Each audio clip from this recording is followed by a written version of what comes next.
സ്മൃതി, ഈ മാൻ ആനിമൽ കോൺഫ്ലിക്റ്റിൽ വളരെ നിർണായകമായ മണിക്കൂറുകളിലൂടെയാണ് നമ്മൾ കടന്നു പോകുന്നത്. ഇന്നലത്തെ ദിവസവും ഇന്നത്തെ ദിവസവും വളരെ സുപ്രധാനമായ കുറേയധികം പാഠങ്ങൾ നമുക്ക് യഥാർത്ഥത്തിൽ പരിസ്ഥിതി പറഞ്ഞു തരുന്നുണ്ട്. ഇന്ന് മരോട്ടിക്ക ശേഖരിക്കാൻ പോയ തൃശ്ശൂർ പെരിങ്ങൽകുത്തിലെ വാച്ചുമരം കോളനിയിലെ ആദിവാസി മൂപ്പൻ്റെ ഭാര്യ വത്സലയെ മഞ്ഞക്കൊമ്പൻ തുമ്പിക്കൈ കൊണ്ട് അടിച്ചു കൊല്ലുകയാണ്. ഇപ്പോൾ സാധാരണക്കാരായിട്ടുള്ള ആദിവാസി മൂപ്പൻ്റെ അവരുടെ കുടുംബത്തിൻ്റെ ജീവിതം കഴിഞ്ഞു പോകുന്നത് ഇത്തരം കാര്യങ്ങളിലൂടെയാണ് എന്നുള്ളതാണ്. അവരുടെ ഒരു സാധാരണ ജീവിതത്തിൽ സംഭവിച്ച ഒരു അസാധാരണ കാര്യം എന്ന നിലയിൽ ഇത് പക്ഷേ വനത്തിനുള്ളിൽ വെച്ചാണ് വനവിഭവങ്ങൾ ശേഖരിക്കാനുള്ള അവരുടെ നിയമപരമായിട്ടുള്ള അവകാശം. ആ നിയമപരമായ അവകാശത്തിലാണ് ഇന്നിപ്പോൾ വലിയ ദുരന്തം വന്നിട്ടുള്ളത്. കക്കയത്ത് ഒരു കാട്ടുപോത്ത്. ഈ കാട്ടുപോത്തിൻ്റെ കാര്യത്തിനകത്ത് പക്ഷേ സംഭവിച്ചിരിക്കുന്നത് എന്താണ്? ഈ 2 മാസമായി ഈ കാട്ടുപോത്ത് സമീപ പ്രദേശങ്ങളിലുണ്ട്. ഈ കാട്ടുപോത്തിനെതിരെ അവിടുത്തെ പഞ്ചായത്ത് പ്രസിഡന്റ് രേഖാമൂലം പരാതി നൽകിയിരുന്നു. പക്ഷേ രേഖാമൂലമായും പരാതി നൽകിയപ്പോഴും അതിനകത്ത് ഒരു ഒരു ഫോറസ്റ്റ് ഉദ്യോഗസ്ഥൻ വന്നിട്ട് ഒരു റേഞ്ചർ എന്ന ഫോറസ്റ്റ് ഉദ്യോഗസ്ഥനാണ് അവിടെ വന്നത്. ആ റേഞ്ചർ എന്ന് പറയുന്ന ഫോറസ്റ്റ് ഉദ്യോഗസ്ഥന് ചെയ്യാൻ കഴിയുന്ന ഒരു നിയമപരമായ കാര്യം എന്ന് പറഞ്ഞാൽ ഇതിനെ വിരട്ടി ഓടിക്കുക കാട്ടിലേക്ക്. അപ്പോൾ ഈ കാട്ടുപോത്ത് എത്തിയിരിക്കുന്നത് 12 കിലോമീറ്റർ അകലെയാണ്, കാട്ടിൽ നിന്നും 12 കിലോമീറ്റർ അകലെ. അങ്ങനെ 12 കിലോമീറ്റർ അകലെ വന്ന് നിൽക്കുന്ന കാട്ടുപോത്തിനെ വിരട്ടി ഓടിച്ചാൽ അത് കാട് ലക്ഷ്യമാക്കി ഓടും എന്ന് കരുതുന്ന ഒരു വന നിയമമാണ് നമ്മുടെ നാട്ടിലുള്ളത് എന്നുള്ളതാണ്. ഇത് വളരെ അതുകൊണ്ട് തന്നെ ഈ ഒരു കൊലപാതകം അല്ലെങ്കിൽ ഈ പറയുന്ന വന്യജീവി ആക്രമണത്തിൽ മരിച്ച ഈ കക്കയത്തെ പാലാട്ടിൽ അബ്രഹാം എന്നയാളുടെ മരണം എന്ന് പറയുന്നത് ഒരു രക്തസാക്ഷിത്വം തന്നെയാണ് ഈ ആനിമൽ കോൺഫ്ലിക്റ്റിൽ എന്നുള്ള കാര്യത്തിൽ തർക്കമില്ലാത്തതാണ്.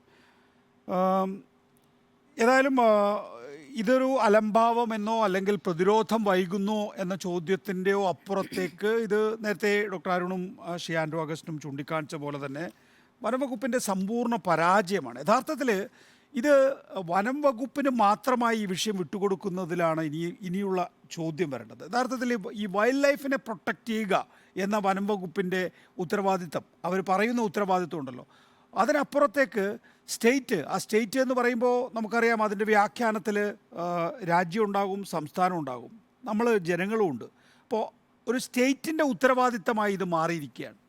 ഇത് ഇപ്പോൾ വനം മന്ത്രി പരാജയമാണ് അല്ലെങ്കിൽ മയക്കുവെടിയേറ്റ പോലെ എന്നൊക്കെ പറഞ്ഞിനി നമ്മൾ വീണ്ടും അതിനകത്തേക്ക് തിരികെ പോകേണ്ടതില്ല. അത് പരാജയമാണെന്നുള്ള കാര്യം അദ്ദേഹം ആവർത്തിച്ച് ഓരോ മണിക്കൂറിലും പ്രൂവ് ചെയ്തുകൊണ്ടിരിക്കുകയാണ്. അതിനകത്ത് നമുക്ക് വേറെ ചോദ്യങ്ങളില്ല അല്ലെങ്കിൽ ഇനി അക്കാര്യത്തിലൊരു നിരീക്ഷണമില്ല. എന്തുകൊണ്ടാണ് സ്റ്റേറ്റ് ഈ വിഷയത്തിൽ ഇടപെടാത്തത് എന്നുള്ളതാണ് എൻ്റെ ഇപ്പോഴത്തെ ചോദ്യം. ഈ സ്റ്റേറ്റിൻ്റെ ഒരു ബ്രാഞ്ച് മാത്രമാണ് വനം വകുപ്പ് എന്ന് പറയുന്നത്. ഇപ്പോൾ നമ്മൾ എങ്ങനെയാണ് വനം നിയമം ഇത്രയധികം കർക്കശമാക്കിയിട്ടുള്ളത്? നേരത്തെ ഇവിടെ ചൂണ്ടിക്കാണിച്ചതുപോലെ 1972 നിയമം 1972 നിയമം കഴിഞ്ഞതിന് ശേഷമാണ് വന്യജീവികൾക്ക് ഇത്രയധികം പ്രൊട്ടക്ഷൻ കിട്ടിയിട്ടുള്ളത്. ആ പ്രൊട്ടക്ഷൻ കിട്ടിക്കഴിഞ്ഞതിന് ശേഷം നമ്മൾ എത്ര കാലം കഴിഞ്ഞിരിക്കുന്നു? ഇപ്പോൾ 50 വർഷം പിന്നിട്ടിരിക്കുന്നു. ഈ 50 വർഷം പിന്നിടുമ്പോൾ ഈ രാജ്യത്തെ ആ നിയമം ഉറച്ചുപോയി. നമ്മളെ സംബന്ധിച്ചിടത്തോളം ഒരു വൈൽഡ് ആനിമൽ എന്ന് പറയുന്നത് നമുക്ക് പ്രതിരോധിക്കാൻ കഴിയാത്ത എന്തോ വലിയ ഭൂഗോളത്തിൽ നിന്ന് വരുന്ന അന്യ ഗൃഹജീവി പോലെ നമ്മൾ അതിൽ നിന്ന് പ്രതിരോധിക്കാൻ കഴിയാതെ നമ്മൾ ബുദ്ധിമുട്ടുന്ന ഒരു സാഹചര്യമാണ് ഇപ്പോൾ നിലനിൽക്കുന്നത് എന്നുള്ളതാണ്. അപ്പം നമ്മളെ സംബന്ധിച്ചിടത്തോളം ഈ വർഷത്തിന് പ്രത്യേകിച്ച് ഇപ്പോൾ ശാസ്ത്ര നിരീക്ഷകരൊക്കെ തന്നെ പറയുന്നത് ഈ ഗ്ലോബൽ വാർമിങ്ങിൻ്റെ ഭാഗമായി കഠിന താപമാണ്. ഇതിൻ്റെ അടിസ്ഥാനത്തിൽ വനമേഖലയിൽ ഇപ്പോൾ വെള്ളവുമില്ല, ഭക്ഷണവുമില്ല. അതുകൊണ്ടാണ് കൂട്ടത്തോടു കൂടി ഈ പറയുന്ന വന്യമൃഗങ്ങൾ പുറത്തേക്ക് ഇറങ്ങുന്നത്. സാധാരണഗതിയിൽ മനുഷ്യൻ്റെ കാര്യത്തിലാണെങ്കിൽ പോലും ഈ സമതുലിതാവസ്ഥയ്ക്ക് വേണ്ടി നമ്മുടെ ജനസംഖ്യ കൂടുന്നു. അതിനനുസരിച്ചുള്ള ധാന്യവിഭവങ്ങൾ നമ്മുടെ കയ്യിലില്ല എങ്കിൽ, ഭക്ഷണ സാധനങ്ങൾ നമ്മുടെ കയ്യിലില്ല എങ്കിൽ നമ്മളെന്താണ് അത് ക്രമീകരിക്കാനുള്ള പദ്ധതി ഉണ്ടാക്കും. നോക്കൂ, ഈ വൈൽഡ് ലൈഫ് ഇത്രയധികം വർദ്ധിക്കുന്നു എന്ന സാഹചര്യത്തിൽ, പ്രത്യേകിച്ച് 1972 ശേഷം വലിയ നിലയിൽ ഈ പറയുന്ന വന്യജീവികളുടെ എണ്ണം വർദ്ധിച്ച സാഹചര്യത്തിൽ പരിഷ്കൃത രാജ്യങ്ങളൊക്കെ ചെയ്യുന്നത് പോലെ വെടിവെച്ച് കൊല്ലാനുള്ള അവകാശം, അതാണ് നേരത്തെ ഡോക്ടർ അരുൺ അവിടെ ചൂണ്ടിക്കാണിച്ചിട്ടുള്ളത്. മാധവ് ഗാഡ്ഗിലിൻ്റെ കഴിഞ്ഞ അഭിമുഖമാണ്.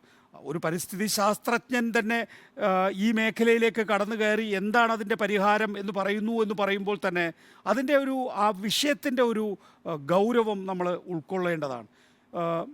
അദ്ദേഹം പറയുന്നത്, ഞാൻ അതിൻ്റെ ബ്രീഫ് ഒന്ന് വായിക്കാം. കാടിനുള്ളിൽ വന്യജീവികളുടെ എണ്ണത്തിൽ വർധനവ് നിയന്ത്രണ വിധേയമാക്കണം.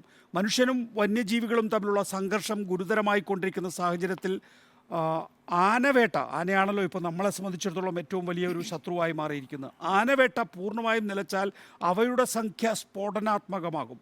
കാടിറങ്ങുന്ന ആനകളെ, കടുവകളെ റേഡിയോ കോളർ ഉപയോഗിച്ച് നിയന്ത്രിക്കാം, നിരീക്ഷിക്കാം എന്നാണ് വനം വകുപ്പ് കരുതുന്നത്. ഈ രീതി ഉപേക്ഷിച്ച് പുതിയ രീതി വേണം എന്നാണ് ഗാഡ്ഗിൽ പറയുന്നത്. മനുഷ്യന് ഉപദ്രവമാകുന്ന വന്യജീവികളെ വെടിവെക്കാനുള്ള വന്യജീവി നിയമത്തിലെ 11(2) വകുപ്പ് പ്രകാരം വനം വകുപ്പിന് അതിന് അനുവാദമുണ്ടെങ്കിലും ഈ വകുപ്പ് പ്രാവർത്തികമാക്കുന്നതിലും അതിനുവേണ്ട ഉദ്യോഗസ്ഥനെ വയനാട്ടിൽ നിയമിക്കുന്നതിലും സർക്കാർ മടിക്കുകയാണെങ്കിൽ ജനം വനത്തിനും പരിസ്ഥിതിക്കുമെതിരായി മാറും എന്ന സുപ്രധാനമായ നിരീക്ഷണത്തിലാണ് പ്രൊഫസർ ഗാഡ്ഗിൽ എത്തിയിരിക്കുന്നത്. നോക്കൂ, ഇപ്പോൾ എന്താ സംഭവിച്ചുകൊണ്ടിരിക്കുന്നത്? വയനാട്ടിലെയോ അല്ലെങ്കിൽ ഈ പറയുന്ന മലയോര മേഖലയോ ജനങ്ങൾ നേരത്തെ തന്നെ വനം വകുപ്പിനും എതിരായി, ഇപ്പോൾ പരിസ്ഥിതിക്കും എതിരാണ്. പരിസ്ഥിതി നമ്മളെ സംബന്ധിച്ചിടത്തോളം ഒഴിച്ചുകൂടാനാവാത്ത കാര്യമാണ്. എല്ലാവർക്കും ഒരു പരിസ്ഥിതി അവബോധം ഉണ്ടാകേണ്ട കാര്യമാണ്. അപ്പോൾ യഥാർത്ഥത്തിൽ ഈ പരിസ്ഥിതിക്കെതിരാകുന്നു സാധാരണക്കാരായിട്ടുള്ള കർഷകരായിട്ടുള്ള ജനങ്ങൾ എന്നുള്ളൊരു അവസ്ഥയിലേക്ക് കാര്യങ്ങൾ കൊണ്ടുചെന്നെത്തിച്ചിരിക്കുന്നു എന്നുള്ളതാണ്.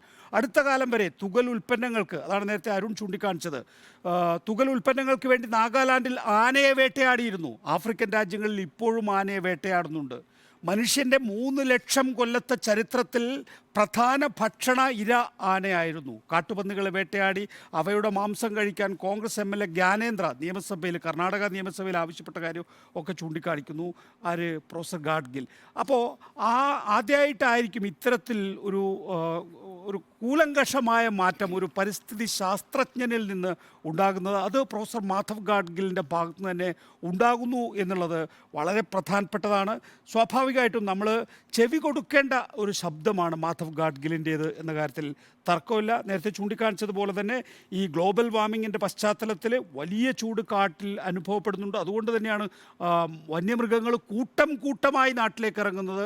അങ്ങനെ കൂട്ടമായി നാട്ടിലേക്ക് ഇറങ്ങുന്ന വന്യജീവികളെ സംബന്ധിച്ചിടത്തോളം അത് വെള്ളവും ഭക്ഷണവും തേടി വരുമ്പോൾ കാണുന്ന മനുഷ്യനെ മുഴുവൻ അത് ഉപദ്രവിക്കും. കാരണം അത് വൈൽഡ് ആനിമലാണ് എന്നുള്ളത് കൊണ്ട് തന്നെ നാളെ ജനങ്ങൾ, നേരത്തെ മാധവ് ഗാഡ്ഗിൽ ചൂണ്ടിക്കാണിച്ചതുപോലെ തന്നെ കാടിന് തീവെക്കുന്ന സംഭവം മുൻകാലങ്ങളിൽ കർണാടകത്തിലൊക്കെ ഉണ്ടായിട്ടുണ്ട്. അപ്പോൾ മനുഷ്യർ പോയി കാടിന് തീവെക്കുന്ന സംഭവങ്ങൾ ഉണ്ടാകാതെ വിധത്തിൽ അതിനെ പ്രതിരോധിക്കേണ്ടത് ജനങ്ങളുടെ പ്രശ്നം എന്താണ് എന്ന് കാണാനുള്ള, തിരിച്ചറിയാനുള്ള ബോധം ഉണ്ടാകേണ്ടത് സ്റ്റേറ്റിനാണ്. സ്റ്റേറ്റ് ആ ഉത്തരവാദിത്തം കാണിച്ചില്ല എങ്കിൽ മനുഷ്യൻ നിയന്ത്രണാതീതമാകുന്ന ഒരു സ്ഥിതിവിശേഷം ഉണ്ടാകും.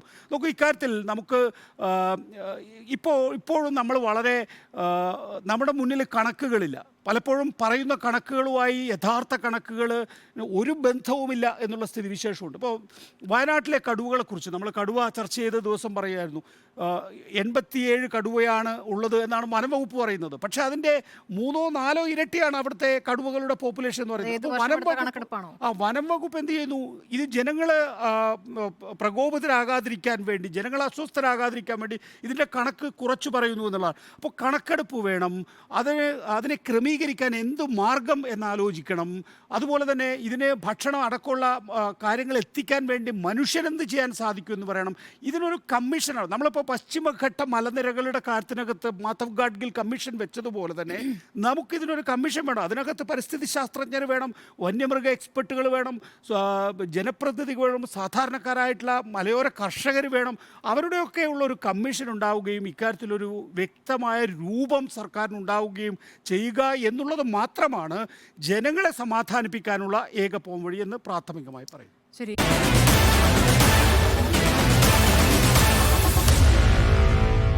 Meet the editors.